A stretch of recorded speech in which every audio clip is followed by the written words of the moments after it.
જય સ્વામિનારાયણ. સહજાનંદ વિદ્યાલયના video lecture શિક્ષણમાં આપ સર્વ વિદ્યાર્થી મિત્રોનું હાર્દિક સ્વાગત છે. ધોરણ 12 રસાયણ વિજ્ઞાન પ્રકરણ 7 પી વિભાગના તત્વો. સ્વાધ્યાયમાં પ્રશ્ન 7.36. નીચે દર્શાયેલા દરેક જૂથને સૂચવેલા ગુણધર્મો મુજબ ક્રમમાં ગોઠવો. બરોબર. તો પહેલું છે F2Cl2 Br2 I2 fluorine, chlorine, bromine, iodine. એને બંધ વિયોજન એન્થાલ્પીના આધારે ચડતા ક્રમમાં ગોઠવો. તો આપણે જોઈએ કે ભાઈ ફ્લોરિન, ક્લોરિન, બ્રોમિન થી આયોડિન તરફ જતા નંબર 1 પરમાણુ કદ વધે.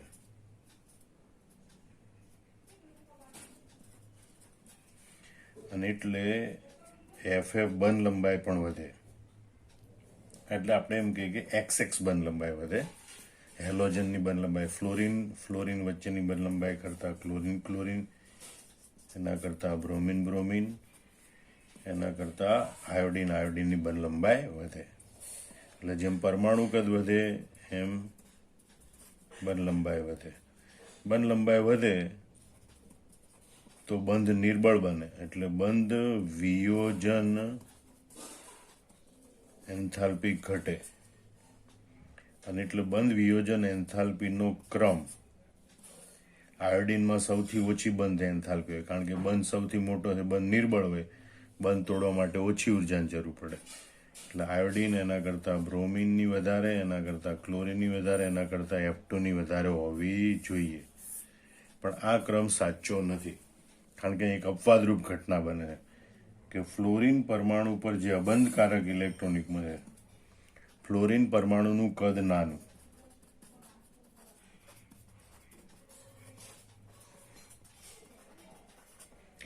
માટે અબંધકારક ઇલેક્ટ્રોન યુગ્મો નું બંધકારક ઇલેક્ટ્રોન યુગ્મ પરનું અપાકર્ષણ વધે છે.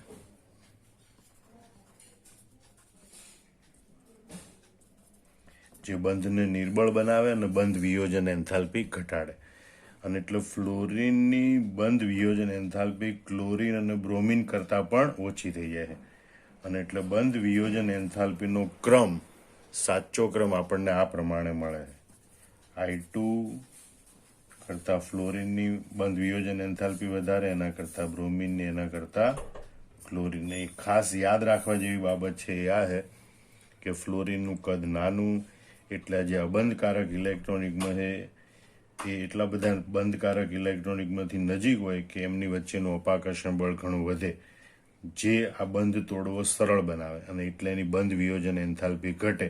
એટલે ફ્લોરિનની બંધ વિયોજન એન્થાલ્પી ક્લોરિન અને બ્રોમિન કરતાં પણ ઓછી થઈ જાય છે.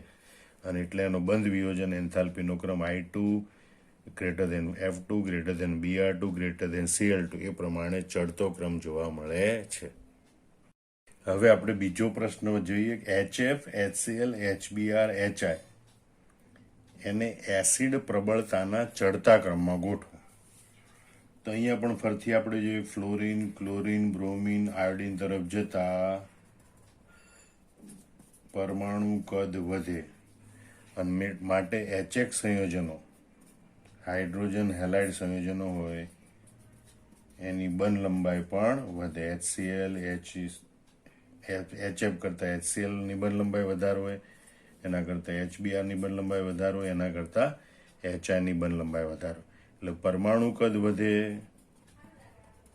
એમ બંધ લંબાઈ વધે, એમ HX બંધની વિયોજન એન્થાલ્પી ઘટે. વિયોજન એન્થાલ્પી ઘટે તો એમાંથી H+ સરળતાથી મુક્ત થાય. અને જેટલો H+ સરળતાથી મુક્ત થાય એટલી એસિડિક પ્રબળતા વધે. બરોબર. માટે આ સંયોજનોની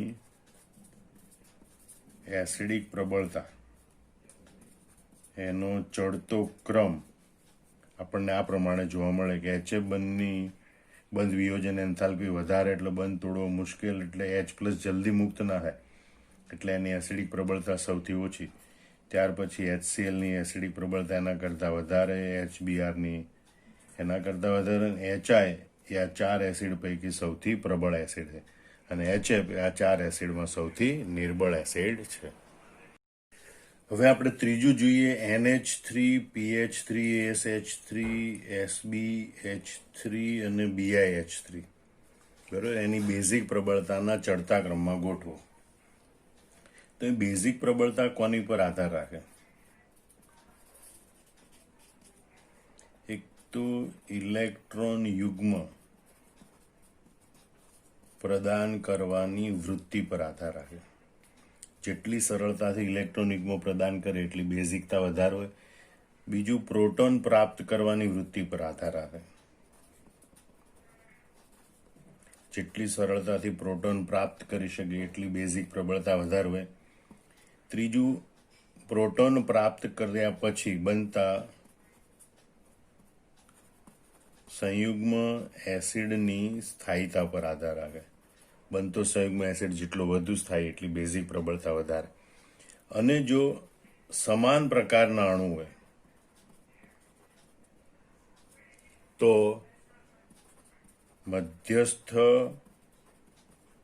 પરમાણુ પરની ઇલેક્ટ્રોન ઘનતા પર આધાર રાખે. જેમ મધ્યસ્થ પરમાણુ પરની ઇલેક્ટ્રોન ઘનતા વધારે એમ બેઝિક પ્રબળતા વધારે.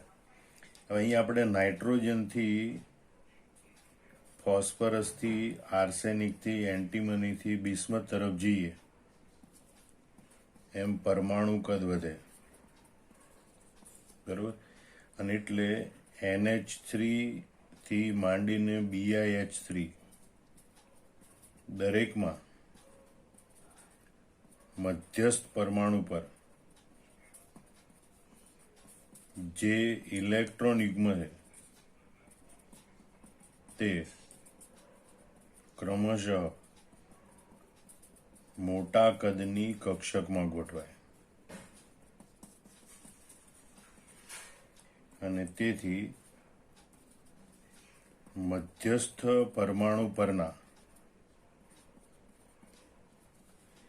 ઇલેક્ટ્રોન યુગ્મની ઘનતા ઘટે.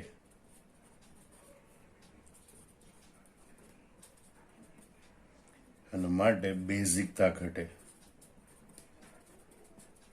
આમ NH3 કરતા PA3, PA3 કરતા SA3, SA3 કરતા SbH3 અને એના કરતા BiH3 ની બેઝિકતા ઓછી હોય.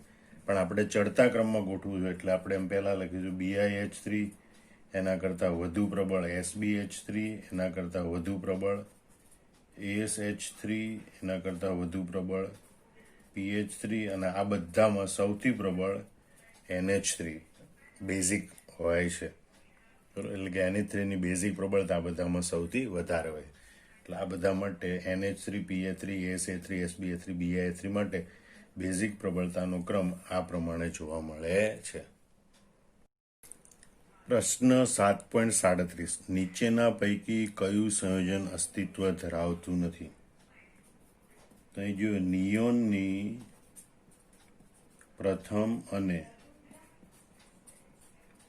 દ્વિતીય આયનીકરણ એન્થાલ્પીના મૂલ્યો ઘણા ઊંચા છે.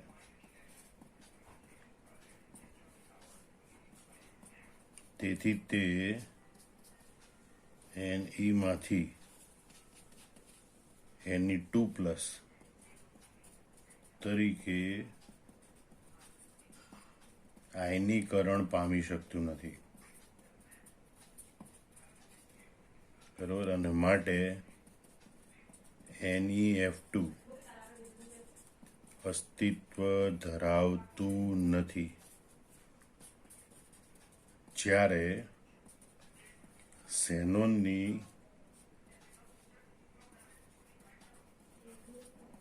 આયનીકરણ એન્થાલ્પીના મૂલ્યો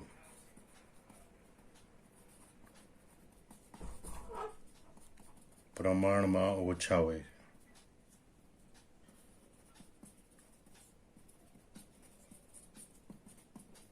તેથી તેના XeOF4 XeF4, XeF6 સંયોજનો જાણીતા છે. આમ અહીંયા NeF2 એ અસ્તિત્વ ધરાવતું નથી. XeOF4, XeF6 ઝેનોન ટેટ્રાફ્લોરાઇડ, ઝેનોન હેક્ઝાફ્લોરાઇડ સંયોજનો અસ્તિત્વ ધરાવે છે. પ્રશ્ન 7.38 એવા ઉમદા વાયુ સ્પીસીઝના સૂત્રો આપો અને બંધારણ વર્ણવો કે જે નીચેની સ્પીસીઝ સાથે સમબંધારણીય હોય: ICl4-, IBr2-, BrO3-. તો એનો અર્થ એમ થાય કે આપણે ઉમદા વાયુ ઝેનોનના જાણીતા સંયોજનો XeF2, XeF4, XeF6, XeO3, XeOF4 એના કુલ સંયોજકતા ઇલેક્ટ્રોનની ગણતરી કરવાની અને આ આપેલી સ્પીસીઝ છે એમાં રહેલા કુલ સંયોજકતા ઇલેક્ટ્રોનની ગણતરી કરવાની. અને જેમાં સંયોજકતા ઇલેક્ટ્રોનની સંખ્યા સરખી હોય અને કુલ પરમાણુઓની સંખ્યા સરખી હોય એ સ્પીસીઝ સમબંધારણીય એટલે કે સમાન બંધારણ ધરાવતી હશે. તો ICl4- આયોડિનના 7 સંયોજકતા ઇલેક્ટ્રોન વત્તા 4 ક્લોરીનના 7 સંયોજકતા ઇલેક્ટ્રોન વત્તા ઋણ વીજભાર દ્વારા મેળવેલો 1 ઇલેક્ટ્રોન. આમ 7 ચોક 28 ને 7 35 ને 36 ઇલેક્ટ્રોન. ICl4- કુલ 36 ઇલેક્ટ્રોન. એવી રીતે IBr2- છે, એમાં 7 આયોડિનના અને 2 સિત્તા 14 બ્રોમિનના અને 1 ઋણ વીજભારનો, એમ કુલ 22 ઇલેક્ટ્રોન હોય. BrO3માં બ્રોમિનના 7 ઇલેક્ટ્રોન, 3 છંગ 18 ઇલેક્ટ્રોન ઓક્સિજનના અને 1 ઋણ વીજભારનું ઇલેક્ટ્રોન, 6 તરી 18 ને 1 19 ને 7 26, એમ BrO3- કુલ 26 ઇલેક્ટ્રોન હોય છે. એવી રીતે XeF2માં કુલ 22 ઇલેક્ટ્રોન, XeF4માં કુલ 36 ઇલેક્ટ્રોન, XeF6 એમાં કુલ 50 ઇલેક્ટ્રોન, XeO3 એમાં કુલ 26 ઇલેક્ટ્રોન, XeOF4 એમાં કુલ 42 ઇલેક્ટ્રોન હોય છે. હવે અહીંયા 36 ઇલેક્ટ્રોન છે અને 4 ને 1 5 પરમાણુ છે. અહીંયા 36 ઇલેક્ટ્રોન છે, 4 ને 1 5 પરમાણુ છે. એનો મતલબ કે ICl4- અને ઉમદા વાયુનું સંયોજન XeF4 એ સમબંધારણીય છે. એ રીતે અહીંયા 22 કુલ ઇલેક્ટ્રોન અને 3 પરમાણુ. અહીંયા 22 ઇલેક્ટ્રોન અને કુલ 3 પરમાણુ, એટલે કે IBr2- અને XeF2 એ સમબંધારણીય છે. એવી રીતે BrO3- એમાં કુલ 4 પરમાણુ અને 26 ઇલેક્ટ્રોન. તો XeO3 એમાં કુલ 4 પરમાણુ, 3 ઓક્સિજન ને 1 ઝેનોન અને કુલ 26 ઇલેક્ટ્રોન. એટલે કે BrO3- અને XeO3 એ સમબંધારણીય છે. હવે આપણે ઉમદા વાયુ સ્પીસીઝ એના સૂત્રો આપી દીધા કે ભાઈ ICl4- છે, એને સમબંધારણીય ઉમદા વાયુનું સંયોજન XeF4 છે. IBr2- ને સમબંધારણીય XeF2 છે. BrO3- ને સમબંધારણીય XeO3 છે. હવે એના બંધારણ વર્ણવો. તો XeF4, XeF2 અને XeO3 ના આપણે બંધારણ જોઈએ. ICl4- છે એને બંધારણીય XeF4 છે. ફરીથી આપણે જોઈએ XeF4 નું બંધારણ. તો Xe ના સંયોજકતા ઇલેક્ટ્રોન 8, બરોબર. હવે એના બંધકારક ઇલેક્ટ્રોન યુગ્મ બોન્ડ પેર બરાબર મધ્યસ્થ પરમાણુ સાથે જોડાયેલા કેટલા પરમાણુ? 4 પરમાણુ. એટલે બોન્ડ પેર ઇલેક્ટ્રોન કેટલા? 4. તો લોન પેર ઇલેક્ટ્રોન કેટલા? તો આ જે વેલેન્સ ઇલેક્ટ્રોન હોય, બરોબર, માઇનસ બોન્ડ પેર ભાગ્યા 2, 8 - 4 ભાગ્યા 2 બરાબર 4 ભાગ્યા 2 બરાબર 2. આમ લોન પેર બોન્ડ પેર કેટલા? 4. લોન પેર કેટલા? 2. ટોટલ પેર કેટલા? 6. બરોબર. કુલ ઇલેક્ટ્રોન યુગ્મ 6 હોય. હવે અહીંયા 6 ઇલેક્ટ્રોન યુગ્મની ગોઠવણી છે આમ તો અષ્ટફલકી રીતે થાય. મધ્યસ્થ પરમાણુની આસપાસ, ઝીનોનની આસપાસ. એ પૈકી 4 ઇલેક્ટ્રોન યુગ્મ એ બંધકારક છે, ફ્લોરિન સાથે બંધ બનાવે, અને 2 અબંધકારક ઇલેક્ટ્રોન યુગ્મ હોય. અને માટે ઝીનોન ટેટ્રાફ્લોરાઇડ છે એ સમતલીય ચોરસ બંધારણ ધરાવે છે. ઝીનોન ટેટ્રાફ્લોરાઇડ એ સમતલીય સમચોરસ બંધારણ ધરાવે છે. IBr2- ને સમબંધારણીય XeF2 છે. તો તો આપણે XeF2 નું બંધારણ જોવાનું છે. તો XeF2 માં મધ્યસ્થ પરમાણુ Xe ના સંયોજકતા ઇલેક્ટ્રોન V બરાબર 8, ઝેનોનના સંયોજકતા એટલે 12ની કક્ષાના ઇલેક્ટ્રોન 8. એમાં બોન્ડ પેર ઇલેક્ટ્રોન એટલે કે મધ્યસ્થ પરમાણુ સાથે જોડાયેલા પરમાણુની સંખ્યા, બોન્ડ પેર ઇલેક્ટ્રોનની સંખ્યા 2. લોન પેર ઇલેક્ટ્રોન એટલે આ બંનેની બાદબાકી ભાગ્યા 2, 8 - 2 ભાગ્યા 2, 6 ભાગ્યા 2 બરાબર 3. આમ લોન પેર ઇલેક્ટ્રોન બરાબર 3. તો ટોટલ પેર કુલ ઇલેક્ટ્રોન કેટલા હોય? 5. કુલ ઇલેક્ટ્રોન 5 હોય, એ પૈકીના 2 બંધકારક ઇલેક્ટ્રોન છે, તો 5 પૈકી 3 અબંધકારક ઇલેક્ટ્રોન છે એ સમતલીય ત્રિકોણ આકારમાં ગોઠવાય. કુલ 5 ઇલેક્ટ્રોન હોય તો ત્રિકોણીય દ્વિપિરામિડ આકાર ગોઠવાય. બરોબર. તો ઝીનોનની આજુબાજુ ટોટલ 5 ઇલેક્ટ્રોન યુગ્મો પૈકી 3 ઇલેક્ટ્રોન યુગ્મ અબંધકારક હોય એ સમતલીય ત્રિકોણ આકારમાં ગોઠવાય. બરોબર. જે બંધની રચનામાં ભાગ લેતા નથી. જ્યારે બંધની રચનામાં ભાગ લે છે એ બંને સમતલને લંબ રૂપે, બંધકારક ઇલેક્ટ્રોન યુગ્મ સમતલને લંબ રૂપે ગોઠવાશે. આમ ઝીનોન ઝીનોન ડાયફ્લોરાઇડ, બરોબર, એની ઉપર બાકીના અબંધકારક ઇલેક્ટ્રોન યુગ્મને ધ્યાનમાં ન લઈએ તો XeF2 અણુનો આકાર રેખીય હોય છે, એટલે કે તે રેખીય બંધારણ ધરાવે છે. BrO3- સાથે સમબંધારણીય XeO3 છે.